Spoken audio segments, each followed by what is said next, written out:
Growing up in Scotland, I spent an awful lot of time in and around lochs all over the country, so it's only right that I get in and swim one, is it not?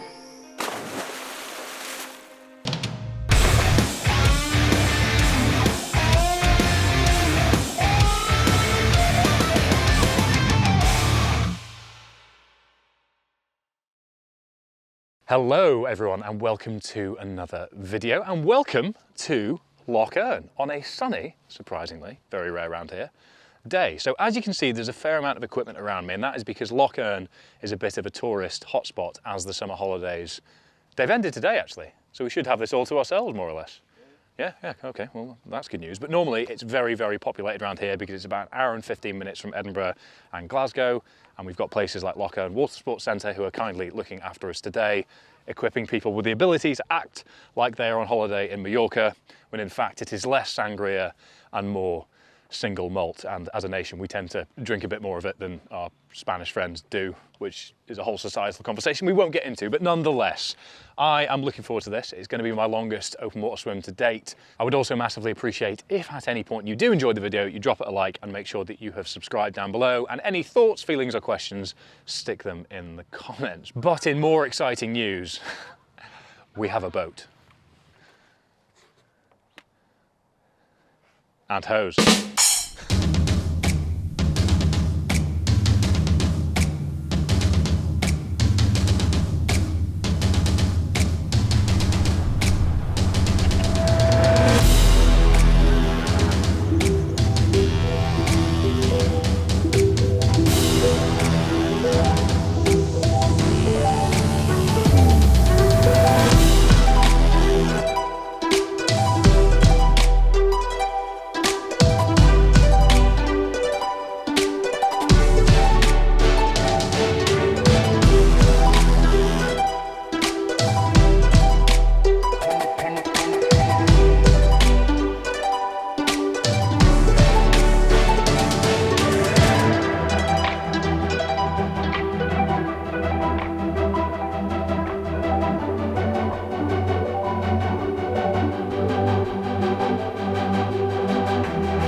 About just after 10 to 1, I think he's been in the water for about, I'd say 10 minutes max, maybe 15, going from one end of the loch to the other. So right now he's just finding his pace and just kind of settling into it. I think we'll take about a kilometre or so in this, just for him to feel like he's kind of eased into what it is that he wants to do. And we'll get a chat with him. I think we'll give him another 10-15 minutes and then see if we can just get close in enough to chat to him without affecting his swim, and just see how he's feeling. But for the most part, we're not really going to get a vibe until maybe about, I don't know, half an hour, 40 minutes in. But the day's beautiful for it. I don't know what the temperature is in the water, but it'd be like a swimming bath compared to things like the Kelpman, so should be having fun out there.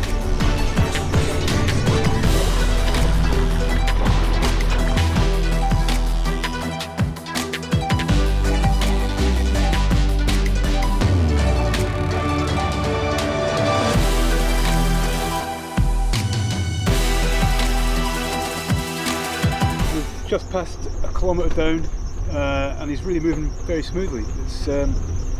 It's a great day for it. The conditions couldn't possibly have been better. It's like glass out here, but he's moving smoothly. He shouted the kilometre out to us as opposed to the other way around, so he's fully in control of what's going on at the moment. We've got bags full of rocks, some other humans and things we're going to chuck at him soon to kind of mimic the brutal, well, just to piss him off, frankly.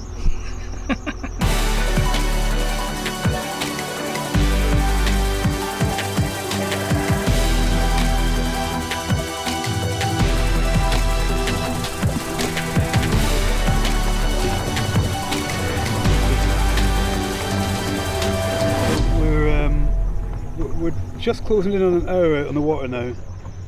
We've just been moving along right along beside him. We've eased back now just to talk to camera. He's moving really, really well. His rhythm, his breathing, his sighting all looks excellent to me. So we're now in a little bit of a quandary as to whether to let him push on a little bit further. The plan being have him go out for an hour or so, which roughly equates to about 2.5 kilometres, and then bring him in, stop him, refuel him a little bit, and just take it nice and easy in stages. Or there might be a little bit of a protest from him if he feels like he's moving smoothly and we're kind of killing his vibe and killing his flow and whatnot. So what we think we'll do is actually just get a little bit closer and just find out how he feels about it. I don't want to let him go on too much longer before bringing him out and making sure he's fueled. He could do it, but there's no reason to kind of push things. We're not actually kind of looking for a massive performance target today so much as just time in the water. So see how he feels.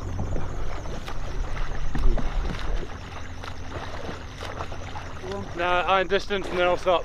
Say it again. 500 metres, iron distance. There you go, stop. You know where you are then. 3.8, then I'll stop. He's moving well enough for us to be happy with that, so we're just going to let him carry on. He's watching his own speed and time on his tech there anyway, so we'll just kind of hover close to him and then bring him out for a bit of a rest shortly. So moving very, very well.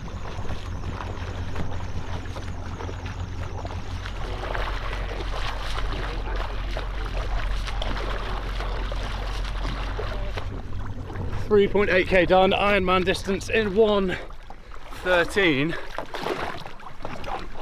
He's away. Oh, like a majestic walrus. So yeah, 1:13 iron distance done. Gonna keep this as short as possible actually because I'm in a really good rhythm. Yeah, we were discussing that on camera whether or not we would minimal time off. You don't want coffees or anything like that? No, just electrolytes and carbs in a bottle, and then I'll take a gel.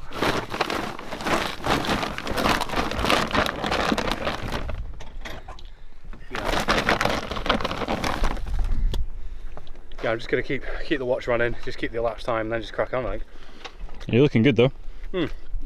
Yeah, we were just talking feel brilliant about whether or not even discussing it with you was going to kind of kill your flow and all the rest of it. And the answer is to a degree, yes, but you're moving on. I wasn't even looking up. I just didn't want to break it. Yeah. We'll take a bit more of that on, I think, than you've taken. You've been out there and it's warm, you're sweating in there and all the rest of it. So let's just down a bit more of that than you probably feels comfortable at Lee's out anyway. Yeah, feeling good. Time's moving well. So that's half the double brutal. So for those that don't know, currently training for this event here, the double brutal, which is an extreme triathlon in Snowdonia, but I'm doing it twice. Obviously, logic checks out. Why would you not? Why would you not? Exactly. So 7.6k swim, 360k bike, and 84.4k run with a 42-hour cut off. So this is basically my last big swim training session before I'm just comfortable with the swim, and then it's the bike, and then it's the run, which I'm dreading, to be perfectly honest. So we get a bit more of this in. Johnny, you know, the Scottish government have been keeping sea monsters a secret for hundreds of years. Of course, yeah, we all know. Yeah, no, it's they keep it under lock and key. He's been thinking about that for the past hour and a half. Was it worth it? I'm not sure.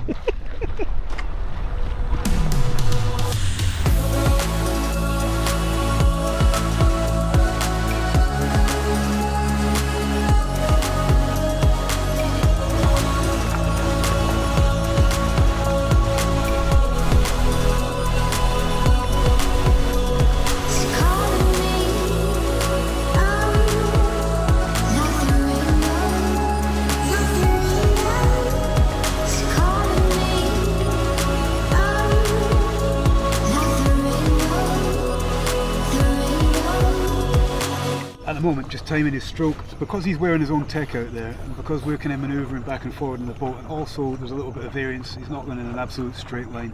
It's difficult for us really from here to get an absolute gauge on his pace. And ultimately I'm not really all that bothered or interested in his pace, but how he's managing himself in the water is more interesting to me at the moment. So the best gauge I've got on it is that I'm just timing his strokes per minute, and if they start to drift by a significant amount for me, then we'll pull him out of the water, refuel him and give him a little bit. Actually, we want to do that before he gets to that point, but it just gives me a little bit of gauge on how efficient he's being and how tired he may be getting. So at the moment he's actually maintaining reasonable pace, not dissimilar to when we started, sort of about a kilometre and a half in. He's roughly 60 strokes per minute, which is easy to time. If he drifted under that and drifted to 55, then I would think about kind of asking him if he's okay and stopping him. But for now, I'm quite happy to see him both.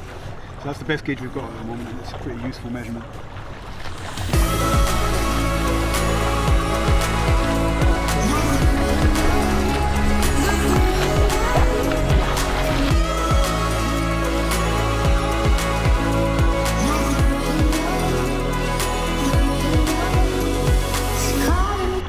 Approaching about 7k in, give or take, so probably in his mind he'll probably be wanting to get a double Ironman distance in before he thinks about clambering on board. I'm watching him, there's no real concern, but I want him fed, I want him watered and all the rest of it, because again, the 10k is arbitrary to a degree. So I'm just going to try and have a word with him now and see whether we can kind of compromise between us when he comes on board.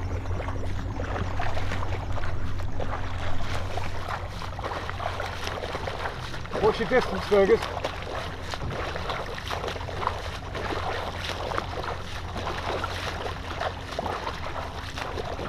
What's your distance? 750. You want to get to double Ironman? Come in. Yeah, that's the plan. Right, give us a shout when you got there. How are you feeling? 750 to go. Yeah, right. I'm happy with that. Happy with that. That's not far. 750 for him at this pace. I think it's going to be another 15 minutes or so. If he'd wanted to push any longer than that, I think I'd have wanted to argue with him and drag him in by his ankles. But we're good. We're good. He's gauging it well.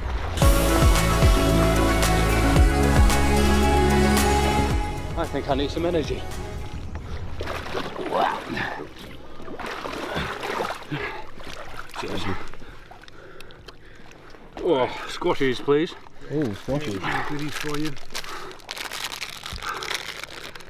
Sports nutrition at its best. Temperature's dropped, pace has massively dropped.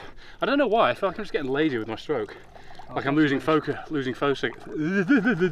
clearly need these. Yeah, I think you definitely need these, yeah. So we were talking while you were in there, watching your stroke. I've been timing it. Some of it's just to do with the sort of conditions in the water and all the rest of it, but actually your stroke, I don't know if you notice or not, sometimes it's faster than it needs to be because you get a little bit less efficient. So that's the stuff I've been looking at, and whether it can drag you out, feed you, and just make sure you're okay and give you a kind of a break. Because I think once you can get back out there and get a nice smooth stroke back again. And we also saw just in some of your sighting, you'll know yourself, you were just kind of varying a little bit. So it's looking up feels like it's taking more from me. Yeah, I can see. Feel like and then get back into the rhythm's hard. You're still doing well. That's bang on 2.5 hours, so yeah, happy to be on the boat, to be honest. And you could do it in one stretch, I think, without any real problem. But we're not looking for a performance edge today or anything. This is just kind of a full feel. So as far as I'm concerned, getting you out, getting you fed, getting you watered, give your body just a little bit of a chance to break and your mind a chance to reset and then get back out. It's funny, it's just the way I do numbers. I'm just wanting to hit certain I knew that. We milestones in my head. I will not stop before 7k. Didn't say that on camera as well? Yeah.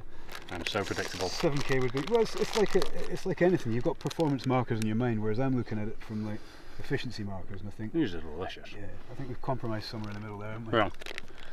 Yeah. Overall, I'm happy with how you're moving though, mate. What's that area there? Hey, I don't know, Jay What, the might want time? to tell us. Oh, we've switched. That'll be the sailing club over there. Who's this prick? I had no idea. Get all that down you at the very Yeah, I was fully bought into just fucking sending it the whole way in. I knew you Excuse were. my French. But nope, gonna enjoy this now. Squashies is delicious. Take your time, there's no like I say, it's tempting just to smash on through it, but I think knowing that would actually be relatively easy means, well, why do it? Why don't we just pick Good up thing and to know is that we know that those breaks every 1.9k in the brutal. I'm definitely going to need to get food on board because I'm definitely getting a bit because you're going to be going a little bit flagging. harder. The other thing that's good to know is that we've got little efficiency markers and things that we can look at, because I can see you in the brutal and say, okay, a little bit of coaching perspective, a little bit of stroke perspective and stuff, to say, okay, do this, do that and whatnot. But I think 1.9 is perfect. Cheers, mate, thank you. Just chuck that there. I think I'll split it up into 1500s, 1.9s now, depending on how I move. But I'm like 12.30 per 100 at the moment, so I've slowed right down, which is obviously just fatigue. But again, it feels like focus more than anything. I have to keep checking myself on my stroke. How are you feeling overall in terms of your ability to focus on the task in hand? Fine. Is your mind drifting I just away need to keep or- reminding, like, I kind of. Oh, yeah. Just remember, it's when I'm changing that stroke cadence, I think, is the thing. Annoyingly, I don't feel like I've made a dent in these. And normally, I'm like, oh, they've gone fast. Yeah, you get The exact flip sides today. Yeah, just now and again, we've been talking about it. Make sure that you're just getting that kind of nice long reach in your stroke where it's possible. Sometimes where you can see your mind's drifted away from the task, you're just a little bit shorter and just a bit more open. So Long smooth way it out. covered. I'll just, if you can hear me and it really feels bad, I'll just start shouting smooth out. Just go like that. Yeah. I think if you ever need to tell me, just do that, because that was the only time I The knew. only two things I really feel like I wanted to communicate to you was one, bringing you into the boat just now, and two, just giving you a kind of a cue to just smooth your stroke out. If you're going mad off, at one point you were just drifting over that way. Yeah. We all shouted, but I think you corrected it yourself anyway. I think I will. I think it'll be. I'm starting every 12 strokes or so. So Yeah. unless I start going backwards, then I'm probably. It was only once, and I think that's pretty good efficiency if you ask me. So that's the only cue I'm going to shout is just smooth, because the rest you know. I'm happy with that. All right. Okay. Fair amount of carbs on board. Feeling solid, and actually we can see Loch Head.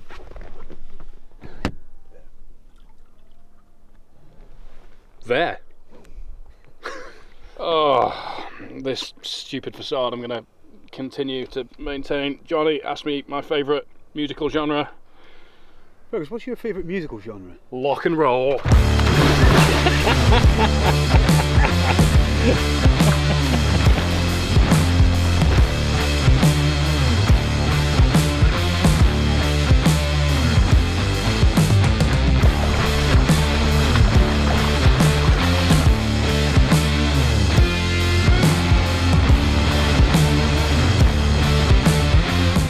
Does that look a K&a-half away to you? I'd say maybe less. Which makes me pleased that my pace isn't as terrible as I thought, and it was in fact GPS. Bicep tendons are sore, man. I had no perception of where my left leg was there. Yeah, I'm just going 12 strokes and then a sight, which is making a big difference. Yeah, I just feel a bit crampy and bicep tendons are sore now.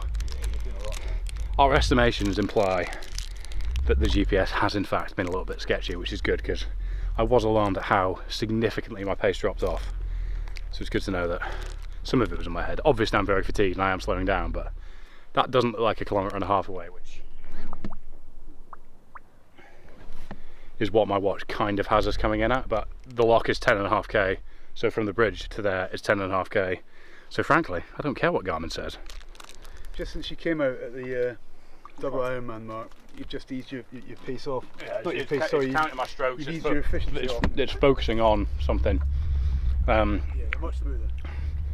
The more exciting news, I'm sure you've seen that Johnny actually has a heart of gold on this video so far, but he does look potentially like he'd fit in Loch, stock and 2 smoking barrels, doesn't he?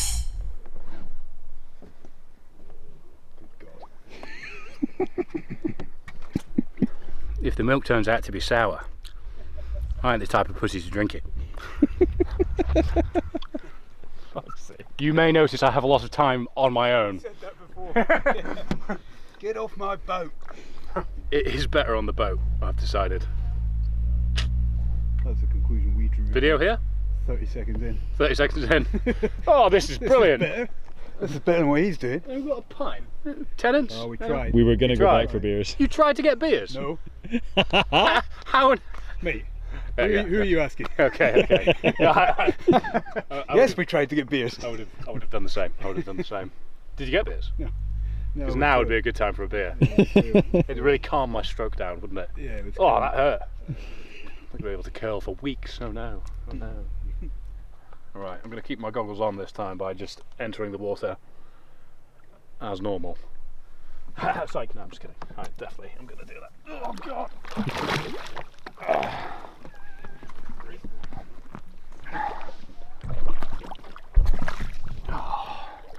I do prefer the boat at this point, I'm not going to lie.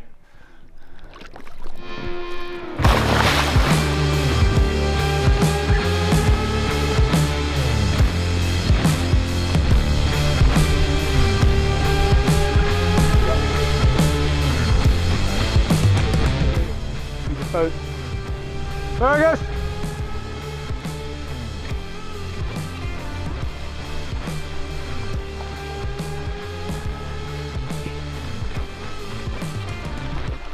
Right, watch out now, watch out. Whoa, whoa, whoa. There we go. You're cracking your head off that big rock. Come out to your right. 4:01:57. That was pretty close to the 4-hour estimate, wasn't it? Nice, mate. Nice. Oh. Come out to your right here.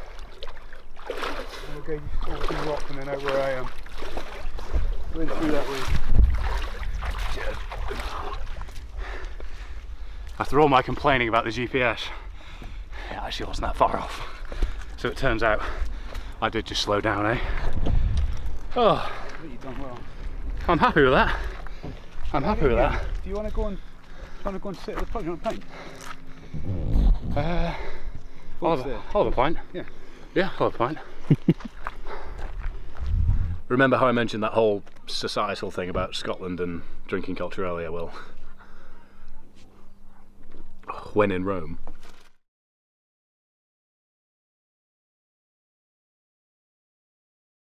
Okay, debrief back in Edinburgh a few days later with two very sore and tender shoulders. In fact, I feel pretty beaten up, and it's been funny the past few days getting out the car, doing my normal winciness after a big event, but it's in my upper body this time rather than my lower body, which has been hard to process. But nonetheless, we are back, and I'm recording this now because we messed around on some electric surfboards afterwards. Here is me getting absolutely murked by the wake from the boat when everyone on the boat decided, oh, he's standing up and having a good time. Let's change that. Quick breakdown of the data, quick breakdown of the lessons that I've learned that I'm going to take into the double, and then just a bit of a summary of how I'm feeling, and that will be the video. So all in all, according to Strava, 10,043 meters, but 10.5k is the distance. So moving time of 4:01:57, average pace according to Strava 2:24, average heart rate 146, but my heart rate monitor was sitting sort of top of my abdomen, so it might not be all that accurate. The stroke variability is interesting. I'm not going to go into detail on that, but it's interesting to reflect on when I felt tired, when I felt unfocused, when I felt a bit flappy. It is reflected in the data. So real summary, pleased. Don't need to get into death by detail on the data, but what we will get into death by detail on is the lessons I'm going to take from it. So big one is I got a bit stubborn and I stuck through my first iron distance. So I got 3.8k done, then got on the boat and had my first bit of food and water. That caught up with me because I started to feel a bit bonky, a little bit flappy, and really had to focus on my stroke efficiency. It was almost as if I went from running really beautifully like a gazelle to sort of like running like that, unless I was really focusing. So that's a lesson there. But the brutal, it's basically half Ironman distance laps, and I can eat and drink every time, so problem solved. But it just means that we know I absolutely need to focus. I think it means I'm probably going to rely on really coming up with a count or something that I'm going to use in the water just to maintain that focus right through to 7.6k on game day. But that's pretty much the only takeaways. Other than that, neck has held out pretty okay. The hoob loob has done bits. Everything else is fine. This rotator cuff is very sore. This rotator cuff is also sore. And we're in a new location as the Lavelle mics that we were using actually ran out of battery. I'm not going to keep you for much longer. All I'm going to do is reflect upon a few of the thoughts that I had whilst I was head down, staring down into a deep dark loch. I just felt very, very grateful and fortunate to be able to experience Scotland and the surroundings on a day like that, and felt very proud of the older version of myself reflecting on the younger version of myself, because as I said at the start of this video, I spent a lot of time in and around lochs in Scotland, and they always had this sort of sentimental allure to me. So to be able to go in and experience in such a unique way, get some sense of achievement at the end of it, look back on how far I've come in terms of training, in terms of getting back into swimming a few years ago around triathlon, and actually being at the point that I've been able to achieve this, is fantastic for me. So the lesson that I'm going to sort of dissect from that and pass on to you, hopefully, is just to get out there in whatever environment, whatever access you have, and really immerse yourself in it, because we are far more capable than we think. And if there are things that you want to achieve further down the line, taking the first step today or tomorrow will help get you there. And before you know it, in the blink of an eye, you'll be doing things that you once thought you'd never be able to do. So the younger version of Fergus is thinking, wow, well done, older version of Fergus, who could have seen that coming? And that's only happened because a few years ago, whenever the exact moment was, I decided to take one step forwards, and here we are. So with that in mind, if you have enjoyed the video at any stage, please do make sure that you have hit the like button, that you've hit the subscribe button down below, and that you have commented with your thoughts or feelings as we've gone on. And I will see you next time.